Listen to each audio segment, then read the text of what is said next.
नमस्कार दोस्तों, आज हम पढ़ेंगे राजस्थान में आदिवासियों के लोक नृत्य। और आदिवासियों के नृत्यों में हम सबसे पहले चर्चा करते हैं भील जनजाति के लोक नृत्य। और भील जनजाति के लोक नृत्य में से एक ना एक क्वेश्चन हर एग्जाम में एक ना एक क्वेश्चन पूछा जाता है, और अपन एक छोटी सी ट्रिक के माध्यम से भीलों के जितने भी नृत्य हैं उन पर अपन क्या करते हैं, चर्चा करते हैं। देखिए छोटी सी ट्रिक क्या है कि भीलों की गौरी गैरों के युद्ध में, भीलों की गौरी गैरों के युद्ध में रम पीकर द्विचक्री घूमी। भीलों की गौरी गैरों के युद्ध में रम पीकर द्विचक्री घूमी।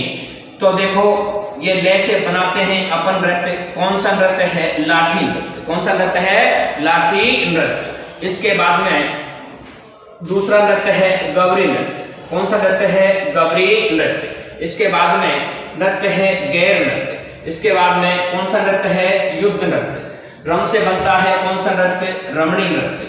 इसके बाद में नृत्य है द्विचक्री नृत्य, और नृत्य है कौन सा? घूमी नृत्य। भूमि से क्या बन जाएगा? घूमरा नृत्य। एक तो नृत्य होता है घूमर नृत्य, वो तो राजस्थान का है लोक नृत्य।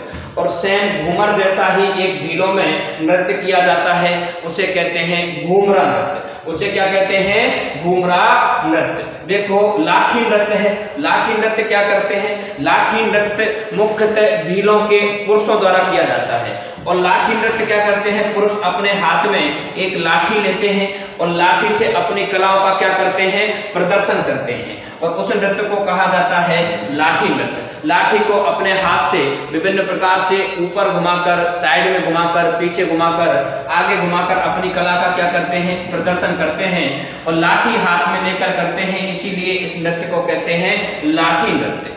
दूसरा नृत्य है सबसे मोस्ट, अगर नृत्य आता है तो भीलों में एक तो आता है गौरी नृत्य और एक आता है गैर नृत्य। और सबसे ज्यादा अगर भीलों का नृत्य पूछा भी जाता है तो या तो पूछते हैं गौरी नृत्य या पूछते हैं गैर नृत्य। गौरी नृत्य है वो गौरी नृत्य कैसा है? भाद्रपद मास से शुरू होता है। कब होता है? भाद्रपद मास से। भाद्रपद मास से लेकर, और ये किया जाता है आश्विन शुक्ल एकादशी तक। आश्विन शुक्ल एकादशी तक। आश्विन शुक्ल एकादशी तक। और ये जो गौरी नृत्य है वो किनके द्वारा किया जाता है? भीलों के द्वारा। इसमें क्या होता है? भील पुरुष होते हैं। भील पुरुष एक तरफ तो पुरुष होते हैं, और दूसरी तरफ पुरुष क्या करते हैं? महिलाओं के कपड़े पहनकर, यानी एक तरफ तो केवल पुरुष पुरुषों के कपड़े पहनते हैं, और एक तरफ क्या करते हैं? पुरुष महिलाओं की भूमिका निभाते हैं, महिलाओं के कपड़े पहनकर नृत्य करते हैं, गौरी नृत्य। और पूछा जाता है कि राजस्थान का सबसे लंबी अवधि तक चलने वाला कौन सा नृत्य है? तो कौन सा नृत्य है? गौरी नृत्य है। गौरी नृत्य है वो मुख्यतः किस पर आधारित है? शिव और भस्मासुर की कहानी पर। शिव और भस्मासुर की कहानी। शिव और भस्मासुर की कहानी क्या है भाई? शिव और भस्मासुर की कहानी क्या है? ये भस्मासुर एक राक्षस होता है। भस्मासुर क्या होता है? एक राक्षस। और राक्षस क्या करता है? भगवान शिव की बहुत भक्ति करता है, बहुत लंबी प्रतिज्ञा करता है। इससे भगवान शिव शंकर क्या हो जाते हैं? प्रसन्न हो जाते हैं। और प्रसन्न हो जाने के बाद में भस्मासुर के सामने कौन आते हैं? भगवान शिव आते हैं। और भगवान शिव भस्मासुर से प्रसन्नता से होकर और कहते हैं कि भस्मासुर आप क्या चाहते हैं? तो भस्मासुर क्या कहते हैं कि भगवान मुझे और कुछ नहीं चाहिए, मुझे अपने शत्रुओं का नाश करने के लिए एक भस्म कड़ा चाहिए। और भस्म कड़ा जिससे प्रसन्न होकर कौन से भगवान भस्मासुर को एक कड़ा देते हैं, और उस कड़े से क्या करता है? जितने भी राक्षस थे, उनके शत्रु थे, उनके शत्रुओं के ऊपर जैसे ही वो भस्म कड़ा घुमाता है और वो आदमी, उनके शत्रु क्या हो जाते हैं? भस्म हो जाते हैं। तो धीरे धीरे क्या हुआ? ये भस्मासुर है वहां से एक रास्ते से गुजर रहा था, और रास्ते से गुजरने पर इनको कौन दिख जाती है? माँ पार्वती दिख जाती है। और माँ पार्वती को देखने पर इनका मन ललचित हो गया, और माँ पार्वती से क्या सोचा इन्होंने कि मुझे किससे विवाह कर लेना चाहिए? माँ पार्वती से क्या कर लेना चाहिए? विवाह कर लेना चाहिए। तो उन्होंने सोचा कि भाई अगर पार्वती से विवाह करना है तो किसको रास्ते लगाना पड़ेगा? भगवान शिव को लगाना पड़ेगा।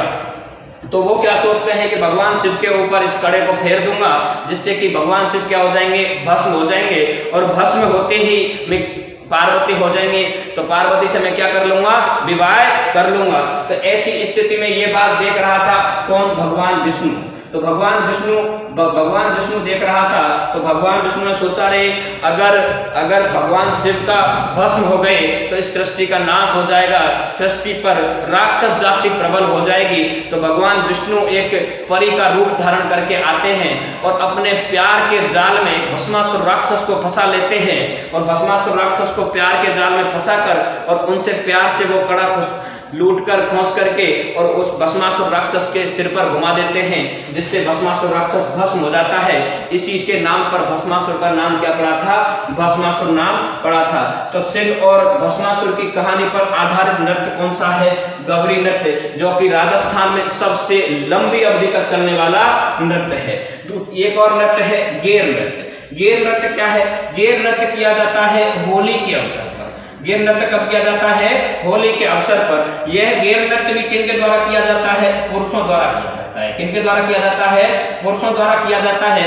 गेर नृत्य एक तो प्रसिद्ध है आपका कणाना, कहाँ का प्रसिद्ध है, कणाना गांव, और कणाना गांव तो कहाँ पर है, बाड़मेर में। कणाना गांव कहाँ पर है, बाड़मेर में। एक प्रसिद्ध है गेर नृत्य मेवाड़ क्षेत्र का, एक प्रसिद्ध है मेवाड़ क्षेत्र का, यानी कि होली के अवसर पर भील पुरुषों द्वारा मेवाड़ में किया जाने वाला नृत्य कौन सा है, गेर नृत्य है। जबकि कणाना गांव बाड़मेर में सभी जातियों के लोगों द्वारा कौन सा नृत्य किया जाता है, गेर नृत्य किया जाता है।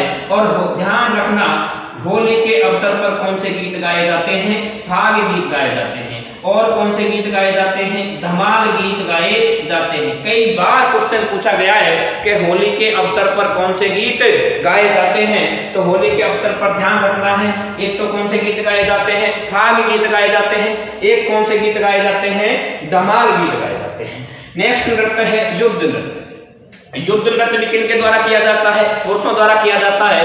युद्ध नृत्य पुरुषों द्वारा विवाह के अवसर पर करते हैं, और करते क्या है, एक दो गुट बनाते हैं पुरुष, और क्या करते हैं, अपने हाथों में तलवार लेकर एक नकली युद्ध का क्या करते हैं, प्रदर्शन करते हैं, और हाथों में तलवार लेकर करते हैं। ऐसा लगता है कि दो गुटों में क्या हो रहा है, युद्ध हो रहा है, और उस नृत्य का नाम दे दिया है कौन सा नृत्य, युद्ध नृत्य। नेक्स्ट नृत्य कौन सा है, रमणी नृत्य। कौन सा नृत्य है, रमणी नृत्य। रमणी नृत्य क्यों करते हैं, रमणी नृत्य कौन करते हैं भाई, रमणी नृत्य करते हैं महिला और पुरुषों द्वारा किया जाता है। और कैसे किया जाता है कि एक मंडप होता है, और मंडप के आगे बढ़ते हुए, यानी विवाह के अवसर पर मंडप के आगे बढ़ते हुए महिला और पुरुषों द्वारा, महिला क्या करती हैं, मंडप की ओर आगे जाते हुए नृत्य करती हैं, और पुरुष क्या बजाते हैं, पुरुष बजाते हैं बांसुरी और मांदल, एक वाद्य यंत्र होता है, उन वाद्य यंत्र को बजाते हुए मंडप की ओर आगे बढ़ते हैं और नृत्य किया जाता है। कौन सा नृत्य, रमणी नृत्य। एक नृत्य आता है द्विचक्री नृत्य। द्विचक्री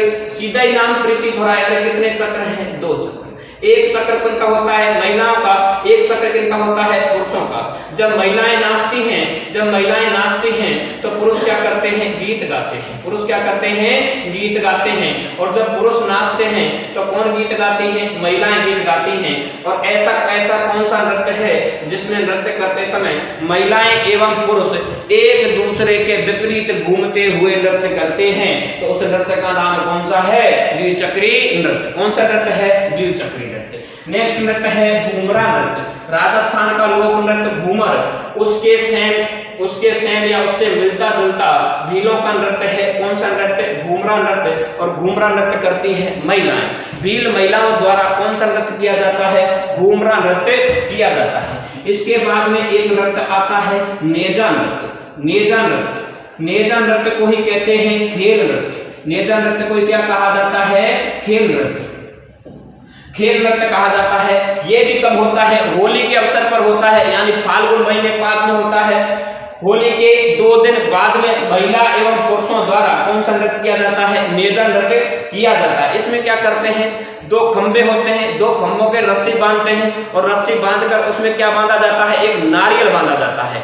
और नारियल को एक शर्त रखी जाती है महिला और पुरुषों में कि अगर नारियल को पुरुषों द्वारा उतार कर लाया जाता है तो महिलाओं की हार हो जाएगी, और अगर पुरुष नारियल को नहीं उतार पाते हैं तो महिलाओं की क्या हो जाएगी, जीत हो जाएगी। इस अवसर पर एक खेल का प्रदर्शन किया जाता है भीलों में, और उस नृत्य को कहते हैं नेजा नृत्य। उस नृत्य को क्या कहते हैं, नेजा नृत्य। एक नृत्य आता है भीलों का हाथी मना नृत्य। कौन सा नृत्य आता है, हाथी मना नृत्य। ये हाथी मना नृत्य है, ये कब किया जाता है, विवाह पर किया जाता है। पुरुष करते हैं और पुरुष अपने हाथों में तलवार